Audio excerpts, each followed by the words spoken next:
అందరికీ నమస్కారం. భగవంతుడు శాశ్వతం. సేవకులు మారుతూ ఉంటారు. భగవంతుడి భూముల మీద భగవంతుడికి మాత్రమే హక్కు ఉంటుంది. వేరే వాళ్ళకి ఎప్పటికీ హక్కులు ఉండవు అనేటువంటి ఒక సాధారణ అంశాన్ని చంద్రబాబు నాయుడు గారికి, పవన్ కళ్యాణ్ గారికి నిజంగా నేను తెలియజేయడం అనేది కాస్త ఇబ్బంది పడేటువంటి అంశం. దేవాదాయ ఇనాం భూములు అంటే దేవుడికి సేవ చేసినంతసేపు మాత్రమే సేవకులకి దేవుడి భూముల మీద ఐవేసి తినే హక్కు ఉంటుంది.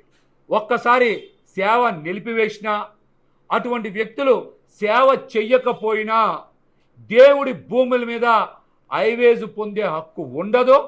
ఎటువంటి హక్కులు రావో ఆ భూములు ఎప్పటికీ కూడా దేవాలయాలకే, దేవుడికి చెందుతాయని చాలా స్పష్టంగా తెలియజేస్తూ ఉన్నాం.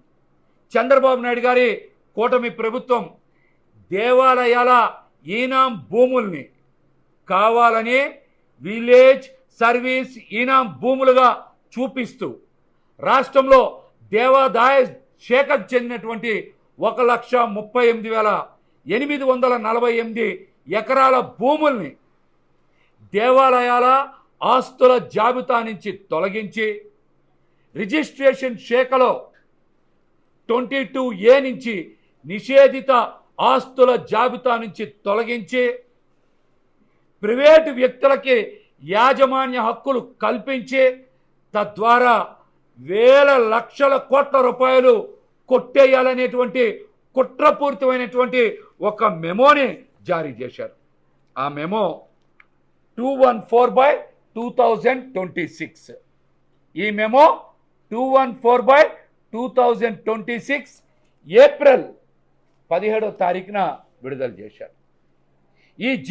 ఈ మెమో యొక్క సారాంశం ఏంటంటే, దేవాలయాలకు చెందినటువంటి 1,38,848 ఎకరాల భూముల్ని దేవాలయాలకు చెందినవి కావని దేవాలయాల ఆస్తుల జాబితా నుంచి తొలగించి రిజిస్ట్రేషన్ శాఖలో నిషేధిత జాబితా నుంచి తొలగించి ప్రైవేటు వ్యక్తులకి కట్టబెట్టి తద్వారా ఆ భూముల్ని అమ్మకం చేసి వేల కోట్ల రూపాయలు సంపాదించాలనేటువంటి కుట్రపూరితమైనటువంటి మెమో.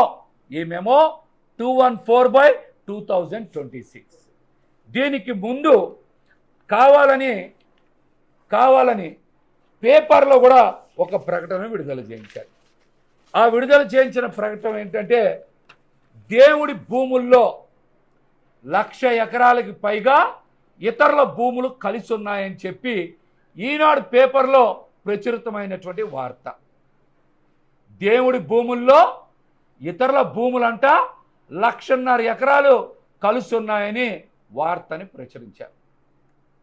ఒక్కసారి దేవాలయాల ఆస్తుల జాబితాలో దేవుడు భూములుగా నమోదైతే ఆ భూముల్ని ఏ విధంగా తొలగిస్తారో చంద్రబాబు నాయుడు గారు, పవన్ కళ్యాణ్ గారు సమాధానం చెప్పాలి. ముందుగానే ఈనాడు పేపర్లో ఇది కుట్రపూరితంగా ప్రచురించినటువంటి వార్త కాదా? దీంతోపాటు ఏబిఎన్ పేపర్లో కూడా చూడండి, ఆంధ్రజ్యోతి పేపర్లో కూడా ఎండోమెంట్ ట్రిబ్యునల్ చైర్మన్ నియామకంలో గందరగోళమని ఒక వార్తను ప్రచురించారు. అట్లాగే జీవో నెంబర్ 447గా ఒక జీవో విడుదల చేసి అందులో ట్రిబ్యునల్ చైర్మన్గా ఒక వ్యక్తి నియామకం చేసి అట్లాగే ఆ జీవోని వెబ్సైట్లో తొలగించారని సాక్షాత్తు ఆంధ్రజ్యోతి పేపర్లోనే వచ్చింది. ఈ రెండు వార్తలు కూడా ఈనాడు ఆంధ్రజ్యోతి పేపర్లోనే వచ్చినాయి. మరి చంద్రబాబు నాయుడు గారిని సూటిగా ప్రశ్నిస్తా ఉన్నా, ఏ విధంగా దేవాదాయ శాఖకు చెందినటువంటి భూముల్ని దేవాలయాల ఆస్తుల జాబితా నుంచి తొలగించి నిషేధిత ఆస్తుల జాబితా నుంచి తొలగించి ప్రైవేటు వ్యక్తులకి కట్టబెడతారు. ప్రైవేటు వ్యక్తులకే కట్టబెడతారని నేను మిమ్మల్ని సూటిగా ప్రశ్నిస్తా ఉన్నా. మీరు దేవాదాయ శాఖకు చెందినటువంటి భూముల్ని, చుక్కల భూముల్ని, పోరంబోకు భూముల్ని, విలేజ్ ఇనాం సర్వీసు భూముల్ని ఒకేలా ఏ విధంగా చూపిస్తారో మీరు సమాధానం చెప్పాలి. దేవాలయాల ఇనాం భూములకి, సర్వీస్ ఇనాం భూములకి సంబంధం ఏమన్నా ఉందా? ఈ రెండు ఒకటి కాదు కదా. అయినా కూడా ఏ విధంగా ఒకేలాగా చూపించి దేవాలయాలకి, హిందూ దేవుళ్ళకి, మతపరమైనటువంటి సంస్థలకి సంబంధించిన భూముల్ని దేవుళ్ళ ఆస్తుల జాబితా నుంచి తొలగిస్తారో మీరు సమాధానం చెప్పాలి. ఇంత పెద్ద అంశం దేవుళ్ళకు సంబంధించిన, హిందూ దేవాలయాలకు సంబంధించిన, హిందూ మతపరమైనటువంటి సంస్థలకు సంబంధించిన 1,38,848 ఎకరాల భూముల్ని ఆస్తుల జాబితా నుంచి తొలగించే క్రమంలో ఇంత గోప్యంగా ఈ అంశాన్ని ఏ విధంగా మీరు నిర్ణయాలు తీసుకుంటారో సమాధానం చెప్పాలి. మీరు రాష్ట్ర వ్యాప్తంగా 30 లక్షల ఎకరాల భూములు, చుక్కల భూములు కానీ, పోరంబోకు భూములు కానీ, ఫ్రీహోల్డ్ భూములు కానీ, విలేజ్ ఈనాం భూములు కానీ, అనేక రకాలైనటువంటి భూములు ఉన్నాయి. ఆ అన్నిటి అంశంలో మీరు ఎటువంటి నిర్ణయం తీసుకోలేదు కదా. కేవలం దేవాలయాల్లో ఇతరులకు సంబంధించిన భూములు కలుస్తున్నాయని కుట్రపూరితంగా 1,38,848 ఎకరాల భూముల తొలగించేటువంటి ప్రక్రియ కుట్రపూరితంగా ఎందుకు తీసుకుంటూ ఉన్నారో మీరు సమాధానం చెప్పాలి. మీకు దేవుళ్ళంటే భయం లేదా? దేవుడంటే భక్తి లేదా? దేవుడంటే భక్తి నటిస్తూ ఉన్నారా అని చంద్రబాబు నాయుడు గారిని, పవన్ కళ్యాణ్ గారిని, నారా లోకేష్ గారిని సూటిగా ప్రశ్నిస్తూ ఉన్నా. మీరు గనక హిందూ దేవుళ్ళ భూములు జోలికొచ్చినా, హిందూ దేవుళ్ళ భూములని కాజేయాలని చూసినా మీరు దేవుడి ఆగ్రహానికి గురికాక తప్పదని చంద్రబాబు నాయుడు గారిని, పవన్ కళ్యాణ్ గారిని సూటిగా హెచ్చరిస్తూ ఉన్నా. మీరు కావాలనే ఈ 1,38,848 ఎకరాల భూముల్ని దేవాలయాల ఆస్తుల జాబితా నుంచి తొలగించేటువంటి బాధ్యతని దేవాదాయ శాఖ ఇన్ఛార్జ్ కమిషనర్ రామచంద్రమోహన్కి అప్పచెప్పారు. అతను దేవాదాయ శాఖలో ఉన్నటువంటి భూబకాసురుడు కదా. అతను గతంలో సింహాచలం, అన్నవరం, అదేవిధంగా తిరువూరులో 1000 ఎకరాల భూముల్ని దేవాదాయ శాఖ ఆస్తుల జాబితా నుంచి తొలగించి ప్రైవేటు వ్యక్తులకి కష్టపెట్టి పెద్ద ఎత్తున హిందూ దేవాలయాలకి, హిందూ మతపరమైనటువంటి సంస్థలకి నష్టం కలిగించినటువంటి ఎండోమెంట్ ఇన్ఛార్జ్ కమిషనర్ రామచంద్ర మోహన్కి ఆ బాధ్యత ఎలా అప్పగిస్తారు? అతనికి దేవుళ్ళంటే నమ్మకం లేదు కదా. హిందూ దేవాలయాలకి తీవ్రమైనటువంటి నష్టం కలిగించినటువంటి వ్యక్తి రామచంద్ర మోహన్కి ఈ బాధ్యత అప్పచెప్పారంటేనే చంద్రబాబు నాయుడు గారు మీరు ఈ భూముల్ని కొట్టేసే కుట్ర ఇందులో చాలా స్పష్టంగా దాగుంది. అసలు మీరు ఏ విధంగా ఈ హిందూ దేవాలయాలకు చెందినటువంటి భూముల్లో ఇతరుల భూములు కలుసున్నాయని నిర్ధారణ చేయగలరు? ఏమైనా మీరు ట్రిబ్యునల్ని నియామకం చేశారా? లేకపోతే ఏమైనా ఎంక్వైరీ చేశారా? ఏమైనా దర్యాప్తు చేశారా? చెప్పండి. ఏమైనా దర్యాప్తు చేశారా? ఏమైనా కమిటీ వేశారా? పోనీ కమిషన్ వేశారా? ఏమైనా దర్యాప్తు చేశారా? దేవాదాయ శాఖలో విలేజ్ ఇనాం సర్వీస్ భూములు కానీ, ప్రైవేటు వ్యక్తులు కానీ కలుసున్నాయని ఏమైనా కమిషన్ కానీ, కమిటీ కానీ, ట్రిబ్యునల్లో వాదోపవాదాలు కానీ ఏమైనా జరిగాయా? వాస్తవాలను ఏమైనా విచారణ చేశారా?